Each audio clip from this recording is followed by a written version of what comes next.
नमस्कार शेतकरी मित्रांनो, हे बघा गोट लावले होते ना, तर त्या गोटाला आपल्याला कांद्याचे बी येण्यासाठी मधमाशांची गरज लागते. तर मधमाशा असल्या तरच ते बी भरतं ह्या गोटामध्ये. तर मधमाशा अशा येत नाहीत, तर त्या येण्यासाठी काय करायचं तुम्हाला सांगते. हे बघा, मी ना इथं मुळे लावले होते, तर ह्या मुळ्याच्या फुलांमुळे ना मधमाशा येण्यास मदत होते. तर मी तुम्हाला दाखवते. हे बघा, मधमाशा आली आहे यात.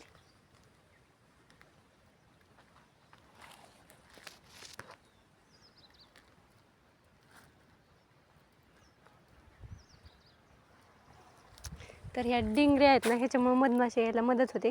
त्यामुळे मी हे डिंगऱ्या, हे बघा, या अख्ख्या कडनी डिंगऱ्या लावल्या होत्या, तर त्याच्यावर खूप मधमाशा आल्यात. तर तुम्ही पण कधी गोट लावलं तर काय करायचं, मुळे लावायचे. मुळे लावले ना, तर ते मुळे उपटले नाही ना आपण खायला, तर त्या मुळ्यांनाच डिंगऱ्या येतात. तर हे बघा, त्याच्यामुळं मधमाशा येतात आपल्या प्लॉटमध्ये.